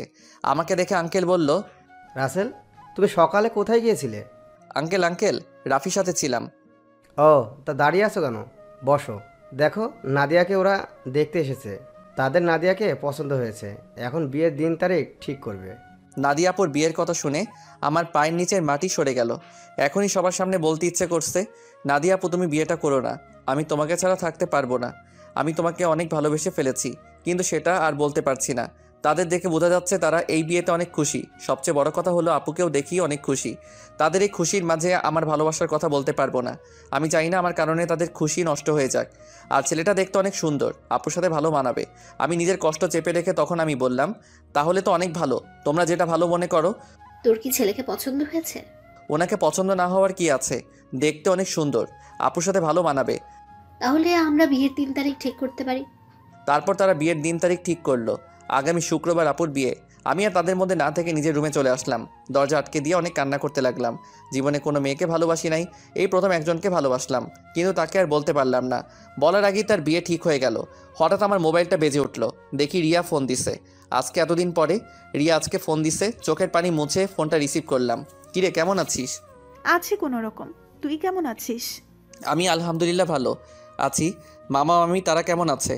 সবাই ভালো আছে, কিন্তু তোর কথা কেমন জানি লাগছে। কি হয়েছে তোর? আমার তো কিছুই হয়নি। তুই মনে হয় আমার কাছে কিছু লুকাচ্ছিস। বল, কি হয়েছে তোর? বলতে পারি, কিন্তু তুই আমাকে কথা দিতে হবে, তুই কাউকে কিছু বলবি না। ঠিক আছে, বলবো না। এবার বল। তাহলে শোন। এটা তুই কি বলছিস? আমি ফুপা ফুপির সাথে কথা বলি? না রে, তারা শুনলে অনেক কষ্ট পাবে। তারা এই বিয়েতে অনেক খুশি। তাহলে তুই কষ্ট পাচ্ছিস কেন? আমি কষ্ট পেলে কিছু হবে না। আমি চাই না আমার কারণে তাদের আশা ভরসা সব নষ্ট হয়ে যাক। তুই কি পারবি আপুকে ভুলে থাকতে? আমাকে ভুলে থাকার চেষ্টা করতে হবে। এই বিয়েতে আপু রাজি আছে। তাহলে আপু যখন তোকে ভালোবাসার কথা বলেছে তখন রাজি হোস নাই কেন? তখন তো আমি আপুকে ওই চোখে দেখি নাই, আমার বড় বোনের মতো দেখেছি। আর আঙ্কেল আন্টি এবং সমাজের কথা চিন্তা করে আপুকে মানা করে দেই। তখন যদি রাজি হইতি তাহলে আজকে আর কষ্ট পেতে হতো না। এখন তুই কি করবি? এখন আমি আপুকে ভুলে থাকার চেষ্টা করব। আপুর বিয়ে হয়ে গেলে আঙ্কেল আন্টি একা হয়ে যাবে। তাই আমি চাই বাকিটা জীবন তাদের সাথে পার করে দিতে। ঠিক আছে, তাহলে ভালো থাকিস। আর যা কিছু করিস চিন্তা ভাবনা করে করিস। বাই। এই বলে রিয়া ফোন কেটে দিল। আমার চোখ দিয়ে আবার পানি পড়তে শুরু করলো। কান্না করতে করতে নিচে ঘুমিয়ে গেলাম। রাতে সবাই টেবিলে বসে খাবার খেতে লাগলাম। তখন আঙ্কেল বলল, রাসেল, আমি চাই নাদিয়ার বিয়ের সব কিছু তুমি করবে। ঠিক আছে আঙ্কেল। আরে রাসেল, তোমার চোখ দুটো লাল হয়ে আছে কেন? কি হয়েছে তোমার? আসলে আন্টি চোখে কি যেন পড়েছে, তাই লাল হয়ে গেছে। চিন্তা করবেন না, এমনি ঠিক হয়ে যাবে। আমি নাদিয়া আপুর দিকে তাকিয়ে দেখি এক মনে খাবার খেয়ে যাচ্ছে। আমি তার থেকে চোখ সরিয়ে হালকা খাবারকে রুমে চলে আসলাম। রুমে এসে দেখি মোবাইলটা বাজতে আছে। হাতে নিয়ে দেখি রাফি ফোন দিছে। আমি রিসিভ করার পর রাফি বলল, কিরে কেমন আছিস? আপুকে কি ভালোবাসার কথা বলেছিস?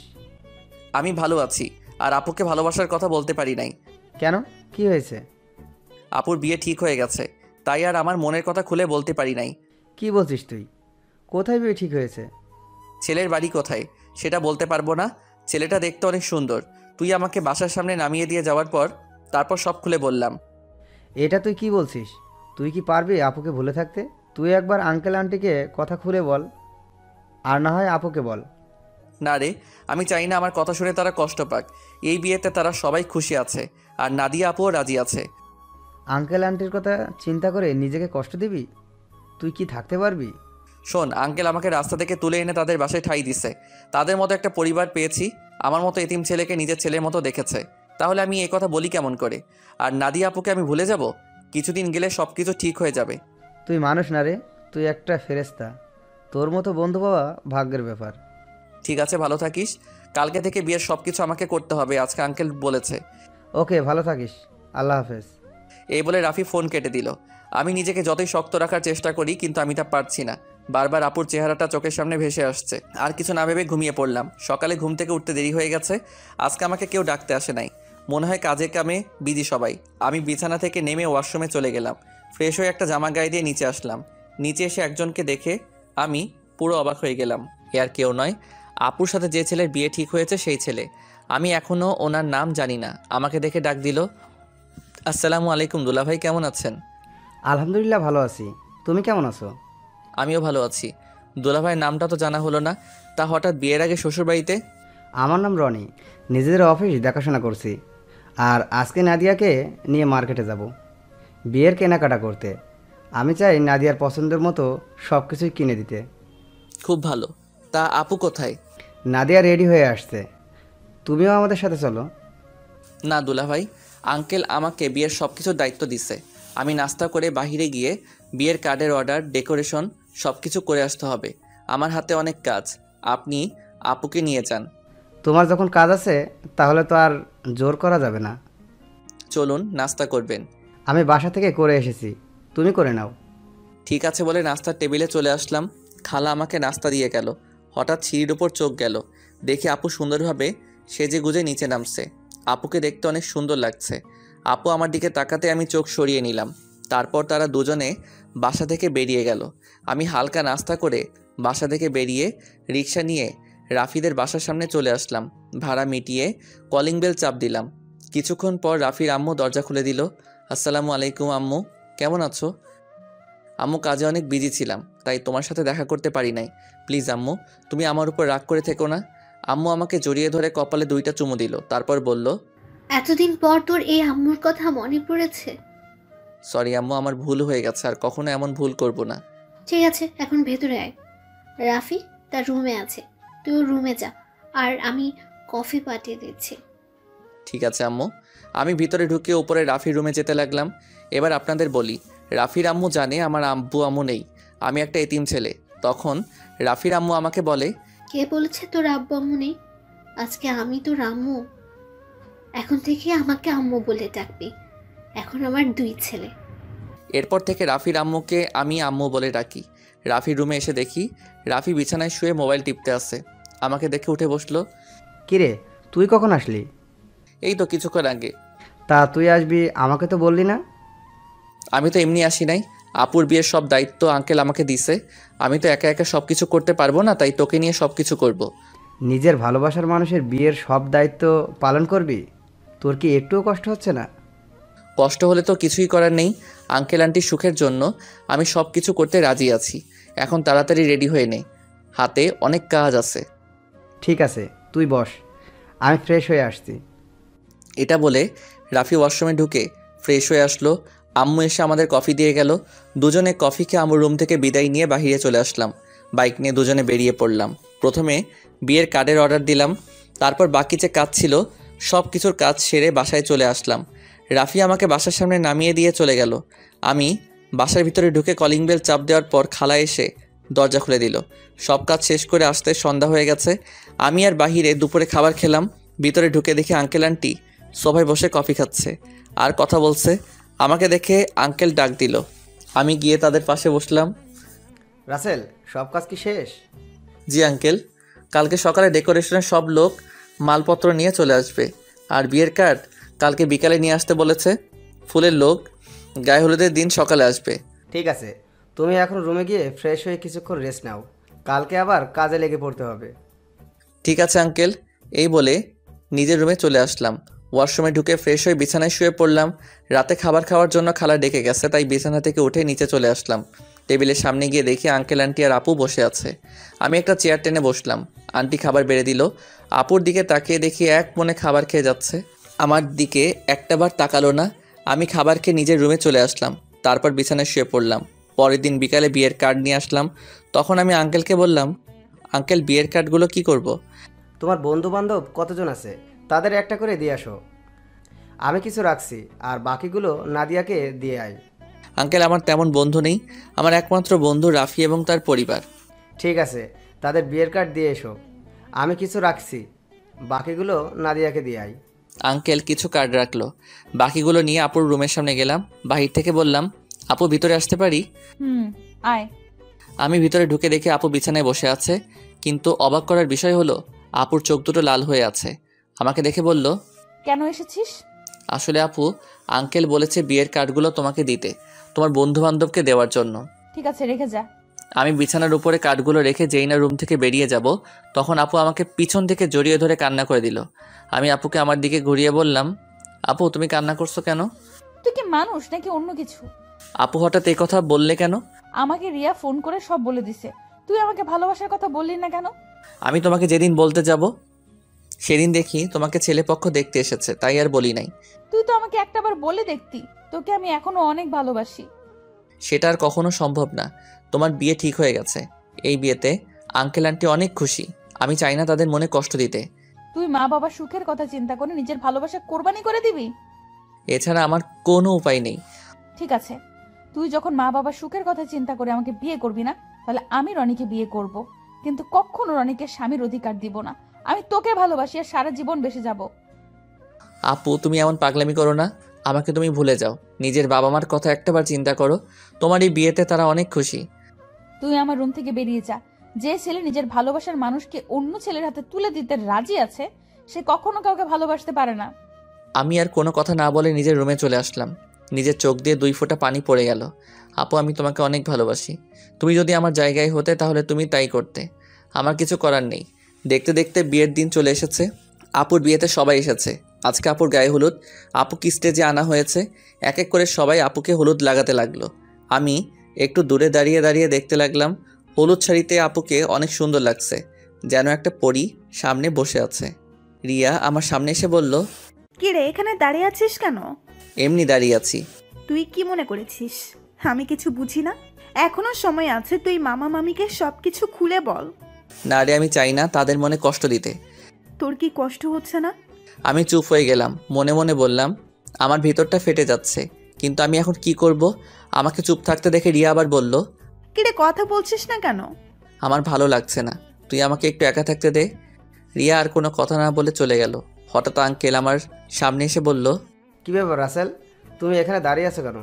যাও নাদিয়াকে হলুদ লাগিয়ে দিয়ে আসো। যাচ্ছি আঙ্কেল। বলে স্টেজে উঠে নাদিয়া আপুর সাথে বসলাম। আপু আমার দিকে করুণ চোখে তাকালো। আমি একটু হলুদ আপুর গালে লাগিয়ে দিলাম, তারপর মিষ্টি আপুর মুখের সামনে ধরলাম, কিন্তু আপু খাচ্ছে না, আমার দিকে তাকিয়ে আছে। তখন আন্টি বলল, কিরে নাদিয়া, রাসেল তোর মুখের সামনে মিষ্টি ধরে রেখেছে, তুই খাসনি কেন? আন্টির কথা শুনে আপু হালকা একটু মিষ্টি খেলো। তারপর আপু আমাকে একটু মিষ্টি খাইয়ে দিল। আমি আর বসে না থেকে ছাদে চলে গেলাম। অনেক কষ্টে আপুর সামনে চোখের পানি আটকে রেখেছি। ছাদের কিনারে দাঁড়িয়ে কান্না করতে লাগলাম। আজকে রাতটা পার হলে কালকে আপুর বিয়ে হয়ে যাবে। নিজের চোখের সামনে কিভাবে দেখবো আপুর বিয়ে? আমার চোখের পানি কোনো বাধা মানছে না, অঝর ধারায় পানি পড়তে লাগলো। ছাদে কতক্ষণ ছিলাম বলতে পারবো না। আমার একটা জিনিস কিছুতেই মাথায় ঢুকছে না, রাফিক আজকে গায়ে হলুদ হয়ে দেখলাম না, ও কোথায়? আমাকে তো বলেছে সন্ধ্যার পরে চলে আসবে, আম্মু আব্বু তারা এসেছে, কিন্তু তাকে দেখলাম না। পকেট থেকে মোবাইল বের করে রাফিকে ফোন দিলাম, কিন্তু তার মোবাইল বন্ধ বলছে। আমি আর কিছু না ভেবে নিচু নামতে যাব, হঠাৎ ছাদে কারো আসার শব্দ পেলাম। নিচের দিকে তাকিয়ে দেখি আপু ছাদের দিকে আসছে। আপু আমাকে দেখে হাত ধরে টেনে ছাদের কিনারে নিয়ে আসলো। তখন আপু বলল, নিজেকে এত কষ্ট দিচ্ছিস কেন? রাসেল, এখনো সময় আছে। তুই আব্বু আম্মুকে সবকিছু খুলে বল। তুই যদি বলতে ভয় পাস তাহলে আমি বলি। না আপু, তুমি এই কাজগুলো কখনো করবে না, তারা শুনলে অনেক কষ্ট পাবে। আমি চাই না তারা আমার কথা শুনে কষ্ট পাক। তুই কি পারবি আমাকে ছেড়ে থাকতে? আমাকে পারতেই হবে। রাসেল, শেষবারের মতন আমার একটা কথা রাখবি? কি কথা বলো? তুই কালকে আমার সামনে আসিস না। আমি তোকে সামনে দেখলে কবুল বলতে পারবো না। ঠিক আছে, আমি তোমার সামনে থাকবো না। আমাকে জড়িয়ে ধরে একটা কিস করবি। কালকের পর তো অন্য পুরুষের সাথে থাকতে হবে। এখানে অন্য পুরুষ কোথায় থেকে আসলো? সে তো হবে তোমার স্বামী। কিন্তু আমি তো তাকে কখনো স্বামী হিসেবে মানবো না। আমি শুধু তোকে ভালোবাসি। প্লিজ আপু, তুমি আমাকে ভুলে যাও, স্বামী সংসার নিয়ে নতুন জীবন শুরু করো। আমি কখনো তোকে ছাড়া নতুন জীবন শুরু করতে পারবো না। আপু, তোমাকে আমার কসম দিয়ে বলছি, তুমি আঙ্কেল আন্টির মনে কষ্ট দিও না। সব বাবা মা চায় তার মেয়ে যেন সুখে থাকে। ঠিক আছে, তুই যা বলছিস তাই হবে। এখন আমাকে শেষবারের মতন জড়িয়ে ধরে একটা কিস কর। তোর কাছে এটাই আমার শেষ চাওয়া। আপু, তোমাকে জড়িয়ে ধরতে পারবো, কিন্তু কিস করতে পারবো না। এটা একমাত্র তোমার স্বামীর অধিকার। ঠিক আছে, তাহলে জড়িয়ে ধর। আমি আপুকে জড়িয়ে ধরলাম। আপু শুধু চোখের পানি ফেলছে। আমাকে কিছুক্ষণ জড়িয়ে ধরে নিচে নেমে গেল। পরের দিন আমি কাজে বিজি থাকতে শুরু করলাম, সব কিছু ঠিকঠাক মতো দেখিয়ে দিতে লাগলাম। কিছুক্ষণ পর আম্মু আমার সামনে আসলো। কি রে রাসেল, তোকে গতকাল থেকে ঠিকভাবে দেখতে পাচ্ছি না। আসলে আম্মু, আপুর বিয়ের সব দায়িত্ব আমার হাতে, তাই কাজে কামে এদিক ওদিক দৌড়াতেছিলাম। তোর চোখ দুটো লাল হয়ে আছে, কি হয়েছে তোর? আমার কিছু হয়নি আম্মু, এমনি রাতে একটু ঘুম কম হয়েছে। বেশি রাতে ঘুমাইছি তো, আবার সকাল সকাল ঘুম থেকে উঠে কাজে লেগে পড়ছি। ঠিক আছে, তুই থাক, আম্মু ভেতরে যাচ্ছি। ওকে আম্মু। আচ্ছা আম্মু, রাফি কোথায়? গতকাল থেকে রাফিকে দেখছি না, ওর মোবাইল বন্ধ। আমাকে তো বলছে তার কি একটা কাজ আছে, তাই সে আসতে পারবে না, কিন্তু আজকে দুপুরে চলে আসবে বলেছে। মোবাইল বন্ধ কেন সেটা তো বলতে পারবো না। ও, আম্মু আর কোনো কথা না বলে চলে গেল। আমি আবার কাজে লেগে পড়লাম। দেখতে দেখতে দোলা আসার সময় হয়ে গেছে। এদিকে আমার সব কিছু ঠিকঠাক মতো হয়ে গেছে। আমি রুমে এসে ফ্রেশ হয়ে একটা পাঞ্জাবি গায়ে দিয়ে রুম থেকে বেরিয়ে যেতেই হঠাৎ রিয়া আমার রুমে আসলো। কিরে তুই হঠাৎ আমার রুমে? রাসেল, তোর অনেক কষ্ট হচ্ছে তাই না রে? আমি সব কষ্ট মাটি চাপা দিয়ে দিচ্ছি। হয়তো নাদিয়া আপু আমার কপালে ছিল না, তাই এরকম আমার সাথে হয়েছে। আমি তার জন্য দোয়া করি, সে যেন স্বামী সংসার নিয়ে সুখে থাকে। তোকে কিছু বলার ভাষা আমার নেই। তুই আসলে মানুষ না, তুই একটা ফেরেশতা। ঠিক আছে, দুলা আসার সময় হয়ে গেছে, এখন বাইরে যেতে হবে। চলো দুজনে একসাথে যাই। ঠিক আছে, চল। আমি আর রিয়া রুম থেকে বেরিয়ে গেটের সামনে গেলাম, দেখি জামাই চলে এসেছে। আমি জামাইকে দেখে অন্যদিকে চলে গেলাম। সবাই জামাইকে নিয়ে ভিতরে ঢুকলো, তারপর স্টেজে নিয়ে বসালো। কিছুক্ষণ পর নাদিয়া আপুকে নিয়ে বসালো। আজকে আপুকে লাল বেনারসিতে অনেক সুন্দর লাগছে। আপুকে জামাইয়ের সাথে বসানো হলো, আর তারপর দিকে তাকাতে লাগলো, হয়তো আমাকে খুঁজতে আসে, কিন্তু আমি লুকিয়ে লুকিয়ে তাকে দেখছি। কিছুক্ষণ পর কাজে এসে বিয়ে পড়াতে কিছুক্ষণ যখন নাদিয়া আপুকে কবুল বলতে বললো, তখন আপু চুপ করে আছে। সবাই আপুকে বলছে কবুল বলার জন্য, কিন্তু আপু বলছে না। যেই না আপু সবার জোড়াজড়িতে কবুল বলতে যাবে, তখন হঠাৎ রাফি কোথা থেকে এসে বলল, এই বিয়ে বন্ধ করুন। কী হয়েছে রাফি, তুমি বিয়ে বন্ধ করতে বললে কেন? আপনারা যার সাথে আপুকে বিয়ে দিচ্ছেন তার সম্বন্ধে ভালো করে খোঁজখবর নিয়েছেন? কি বলতে চাও তুমি? সবাই তো বলছে ছেলে ভালো। এই ছেলে ভালো না, ও একটা মেয়েকে বিয়ে করবে বলে তার সব কিছু কেড়ে নিয়েছে। তোমার কাছে কি প্রমাণ আছে যে রনি খারাপ ছেলে? আমি জানতাম আপনারা এটাই বলবেন, তাই তো ওই মেয়েকে সাথে করে নিয়ে এসেছি। কোথায় আপু, সামনে আসো। রাফির কথা শুনে একটা মেয়ে সবার সামনে আসলো। মেয়েটাকে দেখে রনির চোখ বড় বড় হয়ে গেল। তখন রাফি বলল, বোন, তুমি সবার কাছে সত্যিটা খুলে বলো। আমার নাম মিম। রনি আর আমার 1 বছরের সম্পর্ক। সে আমাকে বিয়ে করবে বলে আমার সব কিছু কেড়ে নিয়ে গেছে। কিছুদিন আগে সে আমাকে বলে তাকে ভুলে যেতে, আর নাকি তার অন্য জায়গায় বিয়ে ঠিক হয়েছে। আমার সাথে নাকি প্রেমের অভিনয় করেছে। আমার ছেলে যে তোমার সাথে খারাপ কিছু করেছে তার কি প্রমাণ আছে? আমার মোবাইলে আমার আর রনির একসাথে ছবি আছে, এবং কিছু নেগেটিভ ছবিও আছে, চাইলে দেখতে পারেন। বলে মোবাইলটা রনির বাবার হাতে দিল। তখন রনির আব্বু বলল, আমি তোমাদের দুজনের ছবি শুধু দেখেছি, আর ওগুলো দেখতে চাই না। রহমান সাহেব, আপনি আমাকে ক্ষমা করে দিন। আমি জানতাম না আমার ছেলে এতটা খারাপ। যদি জানতাম তাহলে কখনোই আপনার মেয়ের জন্য বিয়ের প্রস্তাব নিয়ে আসতাম না। আমি আজকে ওদের দুজনকে বিয়ে দিব। পারলে আমাকে মাফ করে দিবেন। এই বলে রনির বাবা মিম এবং রনিকে নিয়ে তারা বাসা থেকে বেরিয়ে গেল। সবাই এখন চিন্তা করছে নাদিয়ার কি হবে। তখন আঙ্কেল বলল, এখন আমার মেয়েটার কি হবে? এখন ওকে কে বিয়ে করবে?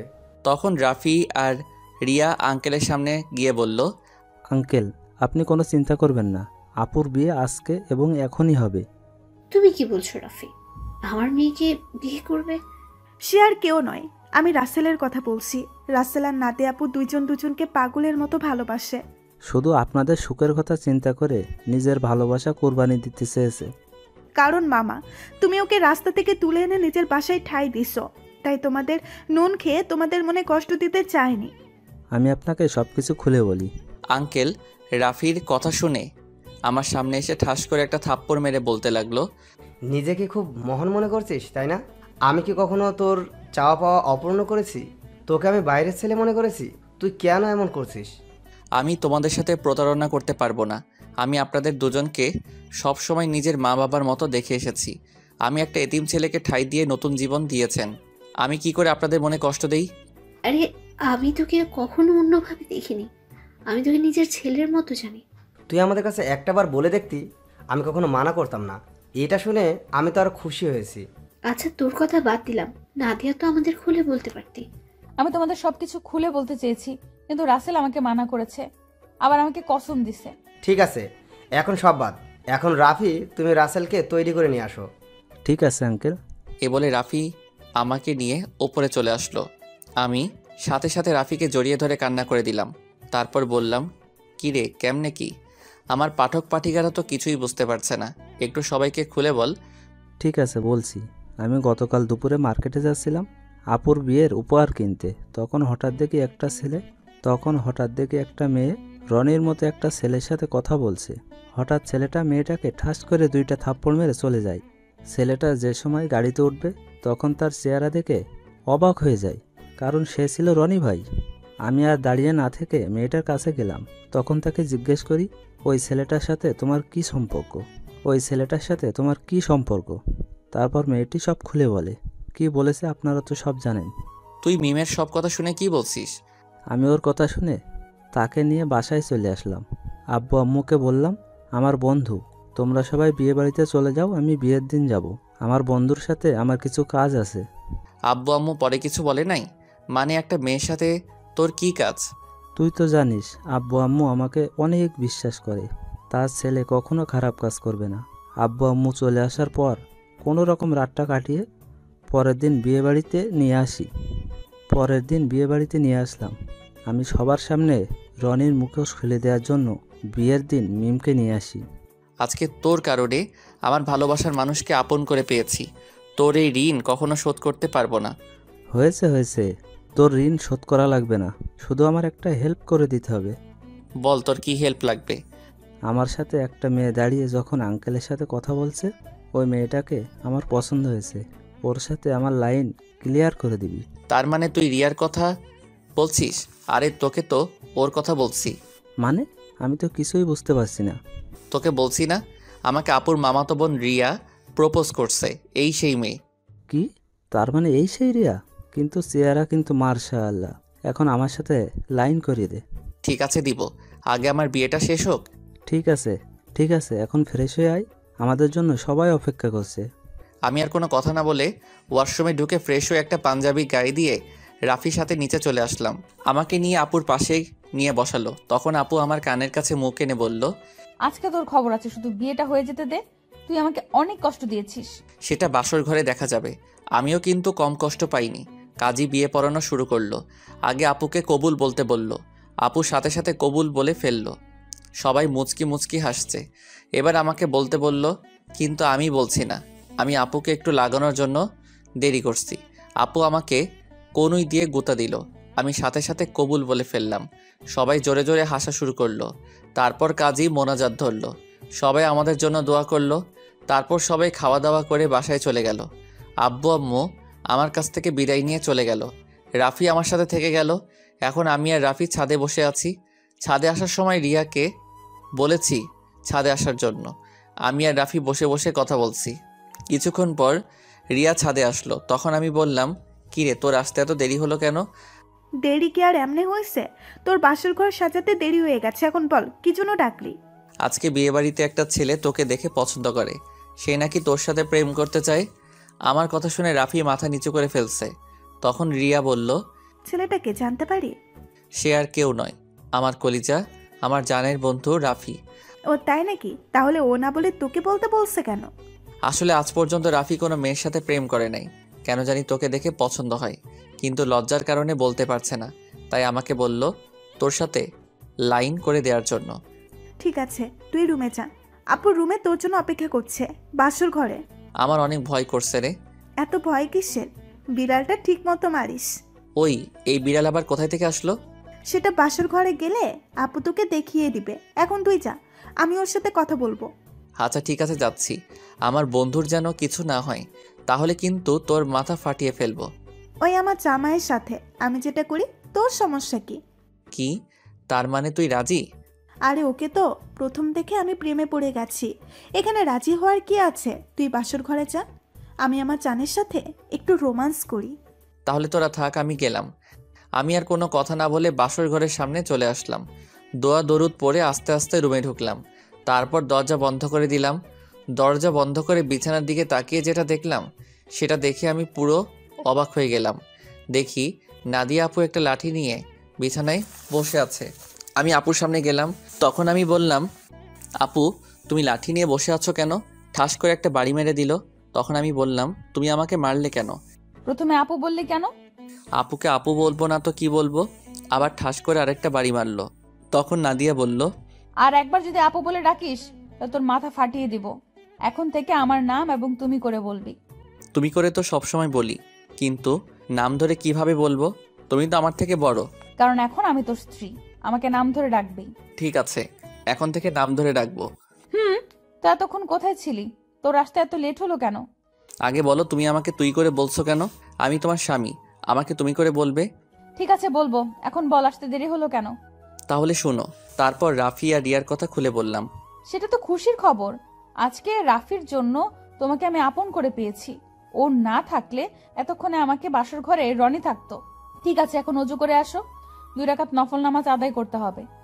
ঠিকই বলেছ। ওর মতো বন্ধু পাওয়া ভাগ্যের ব্যাপার। করব। আগে আমাকে একটা কথার উত্তর দাও। বিয়ের আগে তোমাকে দেখছি সব সময় কার সাথে যেন হেসে হেসে কথা বলতে। তুমি কার সাথে কথা বলতে? নাদিয়া আমার কথা শুনে হাসতে হাসতে বলল, আরে পাগল, এটা আমি অভিনয় করছি।